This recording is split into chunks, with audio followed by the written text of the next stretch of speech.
Welcome to the Park Bank IT Security for Nonprofits webinar. We are excited to share this webinar with our nonprofit community.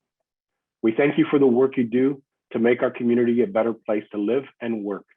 So thank you. I am Pablo Sanchez, Vice President, Community Engagement, and have been in the banking industry for more than 26 years. I have the best job in the bank, working closely with our nonprofits and the business community. Jeff Couric will be also participating in this webinar. Jeff Couric is the VP of Information and Cybersecurity. With over 15 years of IT and cybersecurity in banking, government, and retail, his role at the bank is to protect our technology, assets, and client information from technology and cybersecurity risks, while improving and maintaining 24/7 digital banking services. So now let me turn the time over to Jeff Couric. Thank you for that great introduction, Pablo. A little bank history, a little bit of nonprofit history, and I'm just going to go right into it. Why we're here today: cybersecurity. So the reason you are probably all interested in this is because of some scary statistics. So I want to forget about 2020 altogether. So we're going to talk about some statistics from 2019 here. So 43% of breaches involve small businesses. 71% were financially motivated. 92% of malware is delivered by email, and the average cost of a data breach is $3.9 million. So that was from 2019, not even 2020 or 2021. So very scary. Next slide, please. A couple of scary statistics here that Pablo already briefly mentioned. 56% of nonprofits do not enforce multi-factor authentication. 70% of nonprofits have not conducted a vulnerability assessment, and 80% of nonprofits don't have a strategy to deal with cyber attacks. So the biggest one, the lowest hanging fruit there, 80% do not have a strategy. So that is what we're going to try to hit on today. How do we start with a strategy? How does one even begin to think about cybersecurity? What can I do to protect my organization, my nonprofit? Next slide, please. Some more scary statistics here. So again, we can go through those all day probably, but you can kind of just see here historically the number of records that were exposed from data breaches over time.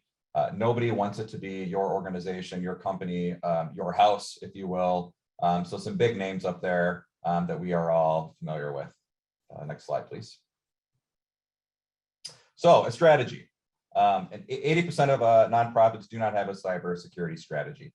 What does that mean? Usually, as a cybersecurity professional, it starts with some sort of framework. Depending on the industry that you're in, the type of data that you're handling, the governing body, if you will, you may have some laws or regulatory bodies that require you to choose a specific one. But the one we're going to talk about today comes from the NIST, which is the U.S. National Institute of Standards and Technology. So this is the cybersecurity framework from NIST. And we're going to talk about 5 domains. And hopefully these 5 domains will help you develop your own strategies within your own nonprofit organizations. So the 5 domains are identify, protect, detect, respond, and recover. So we're going to talk about the details of what that means, and hopefully you'll be able to take some information back with you today. Next slide, please. So first domain we're going to talk about, identify. So it's pretty basic. You know, what are you trying to protect in your organization? What would attackers, criminals, other organizations want from your organization? What type of information, data, technology, confidential information, things you're trying to protect? It's things that you know you have, and then it's also identifying things that you don't know you have. It's a general inventory, if you will. One of the scariest breaches that I've heard in recent time, it was in 2018. There was a casino in the United States, and attackers broke into the organization through a internet-enabled thermometer that was in a fish tank. So, you know, you think about protecting your computer, your servers, you know, the devices that people have.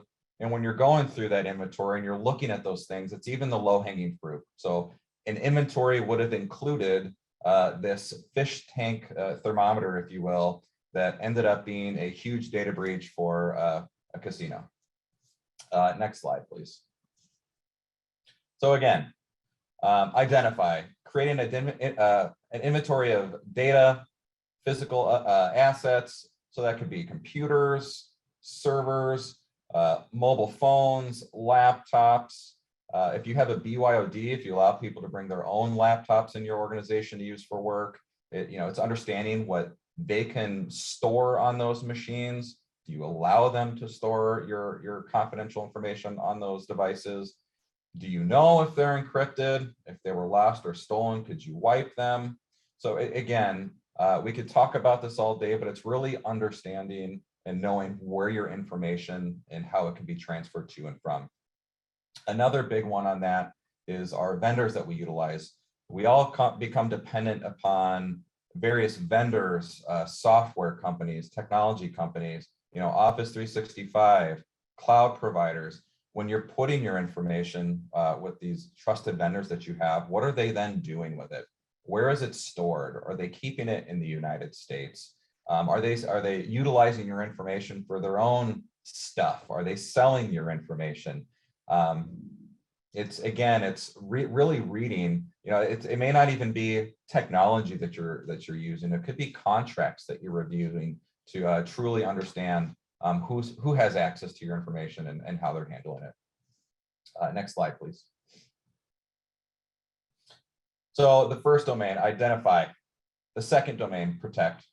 After you've identified the information you're protecting, the data that you're protecting, assets you're protecting, it's time to protect it.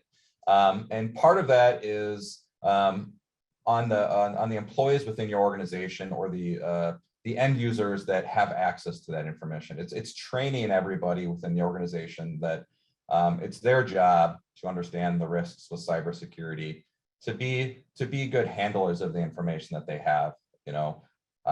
It's not just a technology burden. It's just not buying software or buying a service or another cybersecurity product.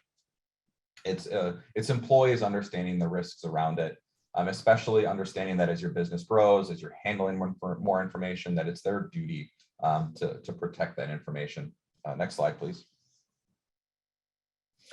Another key way to protect that information is keeping all software and all hardware up to date. Going back to the example of that thermometer in the fish tank. If they knew it was inventoried, if they knew it was something they needed to protect, was it up to date? Could a simple software update that needed to be applied, if automatic updates were on, or some other feature that needed to be turned off, if that was known about and it was updated, it could have prevented that breach. So updating laptops, updating mobile phones, updating software, looking at new features that are available within software as updates come out, to know that you can turn something on to further protect yourself that may not be a default. Again, what used to be for IT professionals was to almost turn that off 15 years ago because you were afraid it was going to break something within the environment. Turn the software updates off. We don't want to break anything. Now it's the complete opposite of that. As IT folks, as businesses are receiving hardware and software, one of the first things they're doing is making sure they're up to date and making sure that they're automatically staying up to date. Next slide, please. So you're going to hear me talk about this over and over and over and over again today. Multi-factor authentication. So multi-factor authentication is a system that requires you to use a text message or a code that will give you access once you authenticate. So username, password, and then the secondary authentication, usually out of band. You have to have this super secret code to put in before it will allow you access. As more and more organizations are moving to Office 365 and other cloud-based products, which are all very good, there are default things that need to be turned off and default things that need to be turned on. So one of them is multi-factor authentication. It is one of the absolute easiest things you can do to protect your organization. If you don't have multi-factor authentication turned on for your business now, as soon as this presentation is over, go to your IT people and say, I understand it's not always convenient, but we need to do this. How do I enable multi-factor authentication to protect our organization? It's really grown. It's matured over the years. There are things your IT folks can do to make it easier for you to use multi-factor authentication. For example, if you're using 365, don't prompt me for multi-factor authentication while I'm here, but prompt me while I'm in other places. It's the easiest thing you can do to protect yourself. And then again, backing it up. So whether it's stored on premise or in the cloud, have backup copies of that data. One of the other misconceptions people have is, well, all my data is in the cloud, I don't need to back it up. Well, you still need to back it up, or tune your cloud systems to back up that data. Just because it's stored in Microsoft doesn't mean there's copies or snapshots of this data in other places. So it's, again, understanding the inventory of the data. Where is it? How do I access it? And do I have a way to recover this if there were some sort of catastrophe or ransomware or some other cybersecurity event? Next slide, please. Again, limiting access to data. Typically a strategy is leave data on a need-to-know basis. So don't give everybody access to information. Only give people that need access to that information. Don't make everybody an administrator to all systems. Don't make everybody an administrator to every computer in the organization. It can be a little time consuming if you need software installed, but that's why the processes are in place. Leave the administrative credentials up to your IT folks, and limit the footprint that an attacker may have. And usually that leads to a clean machine. So again, a clean desk policy. Don't leave information out on your desks. Don't leave it out on your desktops. Shred things that are, shred paper, and delete unneeded data that exists on your network or your computer. Next slide, please. So when in doubt, throw it out. We see it on movies. There's the attacker. They're on the computer. They got the green screen. They've got the clock running. They've got 30 minutes to break into this organization. As fun and as cool as that is to watch on TV and movies, to us IT professionals, we kind of laugh. That's typically not how an attacker breaks into an organization. They're usually guessing passwords. So a password spray, logging into Microsoft 365, logging into other applications because they don't have multi-factor authentication turned on, or through social engineering, typically through a phishing email or a text message or a phone call. Again, over and over again, we continue to see it. Phishing seems to be the #1 way that attackers are getting into organization. An email comes in, somebody in the organization clicks the email, they download the virus, or they reply with more information. And that's how attackers are typically gaining a foothold in people's organizations. It's usually not somebody on a green screen. So going back to the strategy of training your associates, your employees, that they should be watching for these things, enabling multi-factor authentication to protect those accounts. Again, having employees be mindful, be watchful, and speak up. If 14 people in the organization all got the same phishing email, just talking about it. Did you get this? I got this. Yeah, that's not real. That's definitely not the CEO. Please don't reply back with the wiring information. Please don't click the link in there. Unfortunately, it looks like this email account was breached. I will just tell you, as a cybersecurity professional in banking, we see it all the time with our business clients. It's called business email compromise. Somebody's email gets broken into, whether it's hosted in 365 or somewhere else. Usually they don't have multi-factor authentication turned on. They get in and they start emailing the bank. Luckily, our bankers here have ways to protect you and your accounts. Look for suspicious activity, follow the passcodes and the protocols and the policies that we have in place before we do transfer money.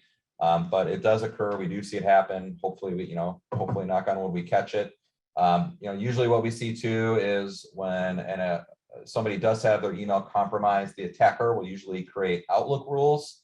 So an attacker breaks into your email. They create a mail flow rule that automatically forwards that email to the attacker's email. It's really hard to catch that and identify that unless you're always going in and checking for rules. So that's something we always tell our clients to look for if they've been a victim of business email compromise. Next slide, please.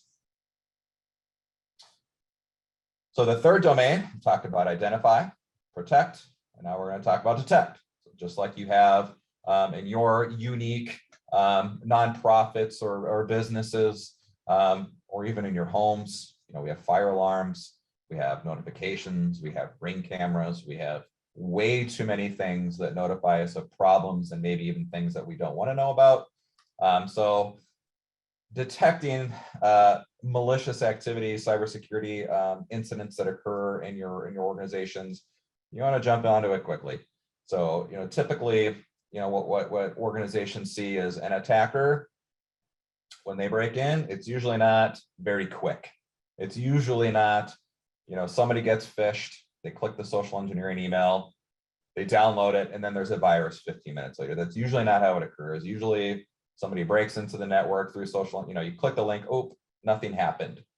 And then a month later is when you start to notice the problems, or that's when they indicate the command and control or the ransomware attack. So next slide, please. Having technologies, having experts to quickly identify threats that may already be on your network that you may be unaware of is a very quick and sure way to keep it from getting out of control. So ransomware, extortionware, ransomware is scary, and it seems to be the hot item for criminals. In 2020, our cyber insurance broker was telling me that claims went up 130%. We're almost at the end of 2021, and it's only getting worse. I don't know what the statistics are for 2021, but it was bad enough in 2020. We can only expect it got worse from there. So the faster you can detect these items, the less damage it can be to your organization. Not only are they locking people out of systems, but they're saying, hey, we're locking you out, and if you don't pay us, we're going to start releasing your information out to the dark web or the public slowly over time. So very, very scary stuff. The faster you detect that, the better off you will be, and anybody's information that you have will be. Going back to the physical security of stuff, do you have established policies and procedures? Do you have a bring your own device policy? Are all of your devices encrypted at rest, and are you enforcing those? Do you have data loss prevention technologies in your organization to prevent information from leaving your network or leaving your protected devices and ending up in unprotected locations? And again, physical security, meaning cameras or those types of technologies that attackers may want. Unfortunately, people still break in and steal laptops. So it's knowing, going back to the identify, knowing how information can come in and out, looking for those vulnerabilities and trying to protect it. Next slide, please. Again, we're here we go talking about email and multi-factor authentication. So be suspicious, be cautious of emails that are coming through, train your employees on what to look for, and always take advantage of cybersecurity products. So we have email, right? We have 365, we have Gmail, maybe you still have Exchange on premise. Are you using spam filters to protect email that's coming in and out? Do you have antivirus on all your products, on all your mobile products? Do you have a service that you subscribe to notify you of alerts? It's things we need to do now. They're no longer cost centers. That's just part of having email and part of having technology. At this point in time, there should be no excuse of having antivirus products on all of our systems. Next slide, please. So the next domain, responding. So having an incident response plan for a cyber attack, minor and major. So we're all going to go through it. Everybody on this call is going to go through some sort of cyber event, and a virus alert, a virus on a computer 15 years ago probably wasn't a big deal. You got it. Maybe your antivirus caught it, it cleans it, and you move on with your day. That's not how things occur anymore. And in today's day and age, in 2021, if you have a virus on your computer in an organization, that is a cyber event, because you don't know that it stopped there. They got in, eventually your antivirus caught it. Was it a week late? Was it a month late? What else occurred on your network? What are the forensics that need to be involved to determine if this attacker or this virus had any other sort of footprint on your organization? Did it spread anywhere else? Did they implant anything else in your organization? Are they in your email system? Are they sending things out that you don't know about? So that could lead to the major event of a ransomware. So it's important, it's critical for organization to have some sort of incident response plan. And to practice those events, who do you call? Who do you notify? Do you have a PR team? Do you have a cyber liability insurance that you need to think about? Next slide, please. What are the things you can do to immediately sort of freeze and pause the event? Do you have business continuity plans in place to keep your systems up and running if all of your systems are locked out? Can you switch to paper if you had to? Do you have another type of system that you can revert to as a business continuity plan? Having a plan in place will do you major justice in the event that you do go through some sort of minor or major cybersecurity event. Next slide, please. Again, going back to business continuity, do you have spares? Do you have spare locations? And of course, learn the laws, understand what you need to do, understand the type of information that you have, the type of information that you're trying to protect, and familiar yourself with the laws that you may be required to follow, notification of breach procedure, whether it's minor or major. If you're involved in HIPAA at all, even the most minor event requires you to notify. So as you all are aware, it's understanding those and making sure you're following through on the appropriate laws, policies, and procedures that may exist within your organization. Next slide, please. So we've talked about identify, protect, detect, and recover. So the fifth domain here. So just like a business continuity plan, just like the incident response plan, if you happen to go through a cyber event, whether it's minor or major, it's having a recovery effort, having a recovery plan, and utilizing that information to have a lessons learned session, if you will, within the organization. Next slide, please. So again, part of the recovery process, if you go through a minor or a major event, if it was a virus, if your email was broken into, if you had a phishing attempt, it's documenting the lessons learned, whether minor or major. What else can we do? What can we do to remediate this from happening again? Did things work well?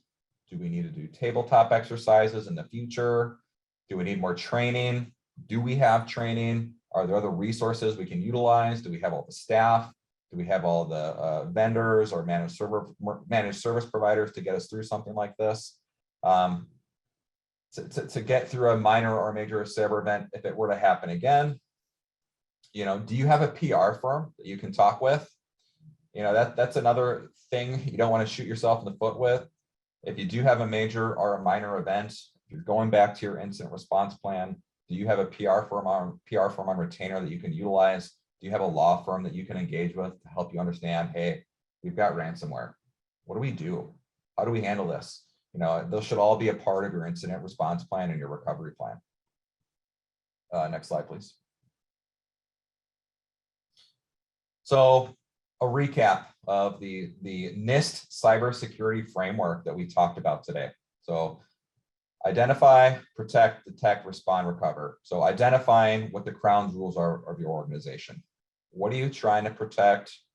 What would attackers want? What would criminals want from your organization? After you've identified those things, how do you protect those assets? How do you protect that technology? How do you detect something when it goes wrong, whether it's a minor or a major cyber event? And then it's responding quickly to minimize impact and action, and then recovering thereafter, assuming that you go through such an event. Next slide, please. So a little bit of a banker's advice, kind of switching gears a little bit here. So just again, Pablo talked a little bit about the things that the bank offers from the tools and technologies, but some stuff you can utilize whether you're a Park Bank client or you're a client somewhere else. One of the easiest things you can do to protect your organization, yourself, your family, your children is freeze your credit. This is a free thing you can do. It's free as of 2016. So what this means is nobody can open up credit unless they have your PIN and you've thawed your credit so somebody can open up a credit card or take out a loan. So an attacker goes to a retail store and says, "Hi, I have this person or this business's social security number. I want to open up a credit card." The person goes to open up the credit card. As they're running the credit check, they see there's a freeze on your credit, and they cannot open a credit card or an account in your name. So this is the easiest thing you can do to protect yourself from identity theft. It's free. It's just like multi-factor authentication. At this point in time, there's no reason you shouldn't do this. I will tell you, it's not necessarily easy. And there's 4 credit service providers that you'd have to freeze and thaw this at anytime you want to take out a line of credit. But it's extremely easy, and I recommend everybody on this call do this for your business, your family, your children, and anybody that you know that has a social security number at this point. Another free tool that we offer for our credit card clients is it's called Card Valet. Most banks, most credit unions offer this at this point, but it allows you to control your credit card. So let's say you have a business credit card with Park Bank and you never use it for online purchases. So we give you an app that you can utilize on your phone, and you can say, "Please allow retail transactions in person, but do not allow them online." Or you never use your credit card to purchase at a restaurant, so you could disable specifically restaurant purchases. Or you could turn it off altogether. You could say, only use the card when I toggle this button on to use the card to make the purchase, and then you could toggle it off again and disable all purchases until you want to use that credit card again. So using card controls that your organization, your bank, your credit unions, whoever allows you to utilize. It's very, very easy and typically free. Use secure messaging when you communicate with your bank.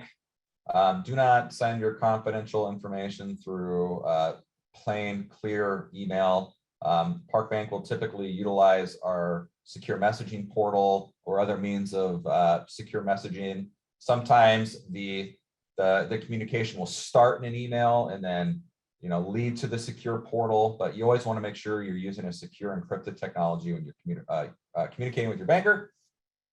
Another free, easy thing you can do is set up a passphrase for telephone communications. So what that means is, you call to work with your banker. Before they can do any sort of communication or transactional, you have to tell them a passphrase that exists on your account. It can essentially be anything you want. So if you don't have that set up, I would encourage you to work with your banker at Park Bank or wherever to set up a passphrase.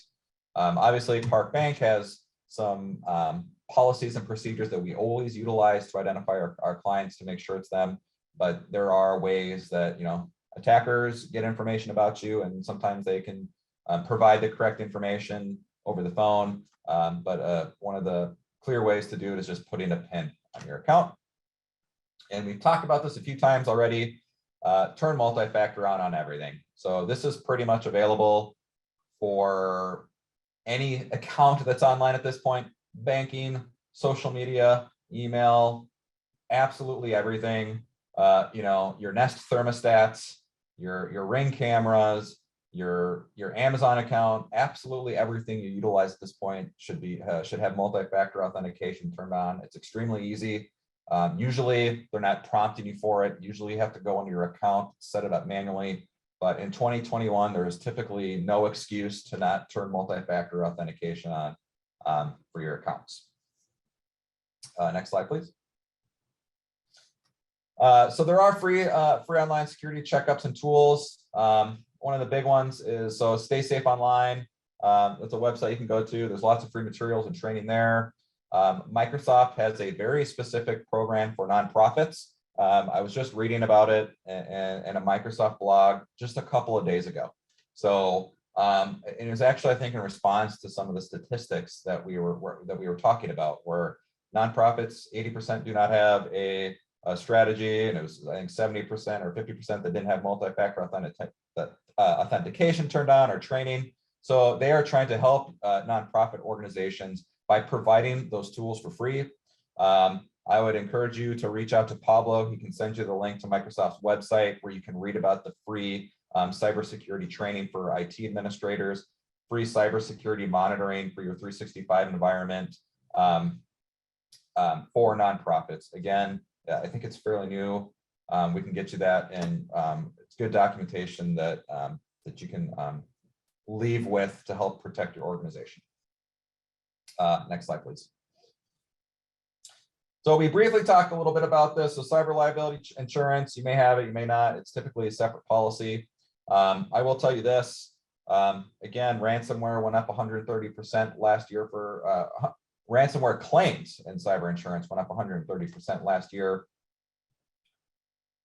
It used to be a pretty easy process to get cyber liability insurance. It was usually a one-page document. You fill it out, you get cyber insurance right away. That's not the case anymore. It's usually an attestation at this point. It's a pretty significant process to get cyber liability insurance. If you have it and you didn't include your IT provider or person or personnel when you signed up for it, I would encourage you to go back and take a look at it and utilize them to help you fill it out. There's some very, very specific technology related questions that are on there that you're attesting to in the application. Unless you are the IT person or provider, you probably don't know the answer to those questions, and that can be very, very tricky. So I would very much encourage you to go back, look at it, have them review it, and if you need to refill it out, I would encourage you to do that.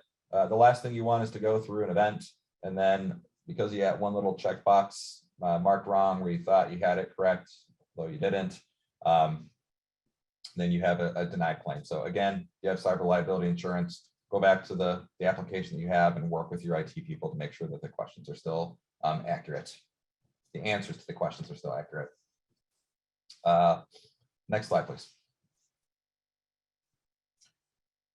I guess this is to the question, the Q&A part. So I'll leave it to our hosts here to kind of go through and see if there's any questions. So there should be a Zoom chat there where you can click through and have any questions for either myself or Pablo or anybody else in the webinar here.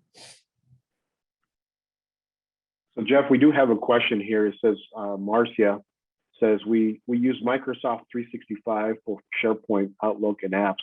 We do not require two-factor authentication, but that can be easily remedied.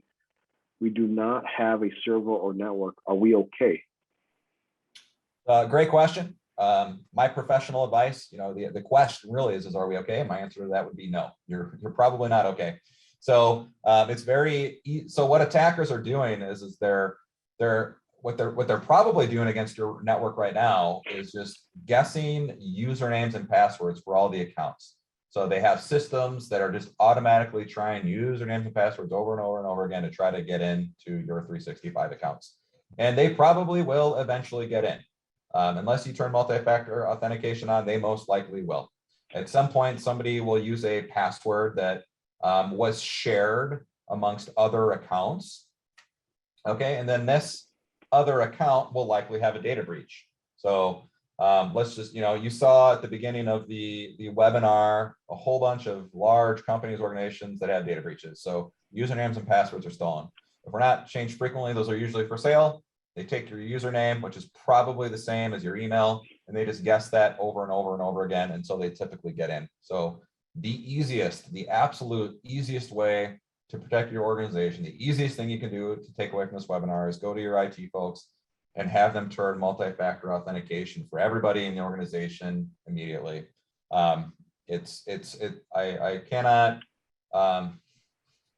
continue to, I guess, to reiterate how easy it is for a teenager sitting in their basement to to break into something that doesn't have multi-factor authentication turned on. So very, very, very good question. I would highly encourage you to do that as soon as possible.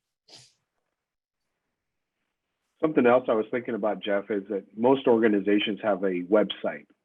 How vulnerable are those websites for cyber criminals to get through your information for an organization? Yeah, I mean, typically they're not hosted on premise. Typically they're hosted elsewhere. You know, a lot of the times these the places that are hosting websites are, you know, sometimes they can be marketing firms, and they're great at marketing. They make it beautiful, it works well, it's seamless, but cybersecurity may not be in the forefront there. So you as a business, it's your job to make sure that as you're developing these websites, that they're using technologies to protect their public websites or applications from cyber attacks. So it's a great question, Pablo. You know, again, going back to multi-factor authentication, making sure that your website is up to date. So if you have it built and it's out there on the internet, you know, and if you didn't build it, if it was a software development company or if it was a marketing firm, within the contracts, how frequently are they updating all of the software that's running that website? How often are they running vulnerability assessments against it? How often are they running penetration tests against it? Are you doing that? You know, are you using a firm to run vulnerability assessments against your public website and even your internal assets or computers or servers? So yeah, good question, Pablo. You know, hopefully, I think the Microsoft article that we provided at the end there provides some more guidance and some more tools that the nonprofits specifically can reach out to help sort of get them further in that that cybersecurity footprint of running those sorts of vulnerability assessments. Is huge. The things that the nonprofit organizations are doing in our community are important. We want to help. We want to help you understand the risks regarding cybersecurity. You know, at Park Bank, it is a priority, which is why we're putting on this training for you today. If you have any questions, feel free to reach out to Pablo, and we can hopefully provide that information or guide you to the correct documentation if needed. So again, hopefully you guys all got something out of this today. I know I appreciated being able to join, and I hope everybody has a good rest of their day today.